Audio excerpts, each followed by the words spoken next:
Hi everyone, this is Mr Neel Raithatha, also known as the Wax Whisperer. Thank you for tuning into my latest video. So if a patient, actually a trainee GP, a local GP, or trainee GP, and they suffer from chronic earwax impaction, they have to have their ears cleared, I would say, I think every 12 to 18 months on average, and they are guilty of using cotton buds, or what's known as Q-tips in America. So giving them a slap on the wrist, told them not to use cotton buds, because what happens, it pushes wax further in. And they of course know it's not the right thing to do, but it's just a habit. And so we're just in the left ear here. Now the patient's ear canal is quite large, and although I'm using a standard Zollner suction probe, when it's in situ, when it's in the ear, it looks like a fine end gauge because it's so small relative to the diameter of the patient's ear canal.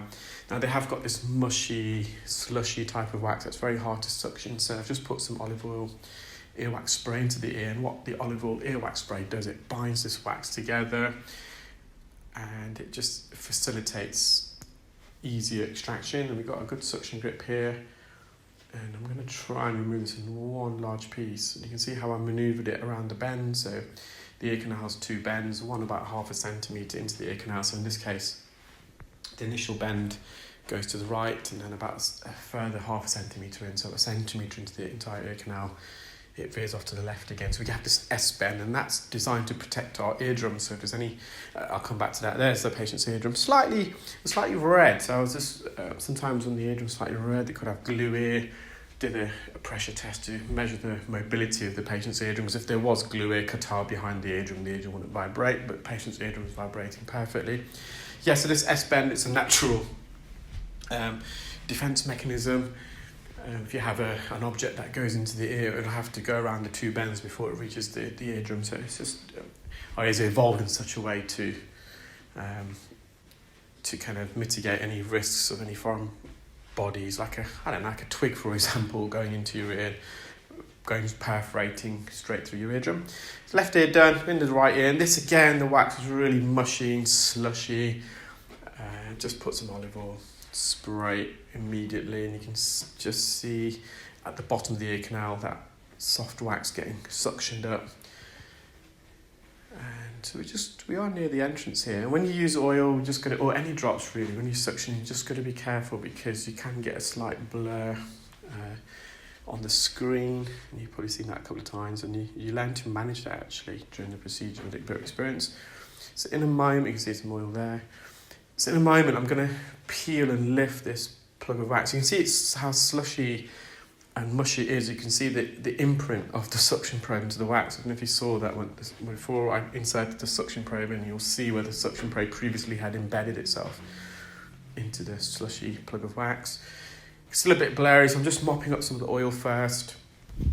And I'm going to just wipe the lens you saw there. I'm going to go back into the ear, and we're going to peel this off the posterior canal wall.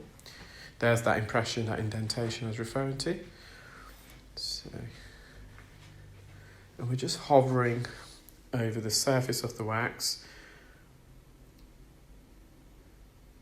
Earwax can be quite tedious to remove at times. You need a lot of patience to remove wax. Occasionally anyway, procedures can exceed 10-15 minutes comfortably. You can see here now I'm just peeling it off the back canal wall. I'm not sure, we'll see. I may put some more drops in a moment actually. Let's see, because it is still quite slushy here. And the way to remove, you want to, so maybe I didn't need another gulp of earwax drops. So when you've got slushy wax like this, the idea is not to push the suction probe too firmly against the wax, because you're just going to block it. You want to just hover over the surface. Lovely healthy eardrum. You can actually see the patient's incus, also known as the anvil, the middle bone. Just mopping up around the edge, the perimeter. Patient symptoms were alleviated. Very happy indeed. It's the first time they've had suction done. Historically, they've had it irrigated at the GP practice that they're training in. So they were pleasantly surprised by how quick and efficient it was. Well, I hope you enjoyed that video, guys, and you're keeping well and safe. Speak to you soon.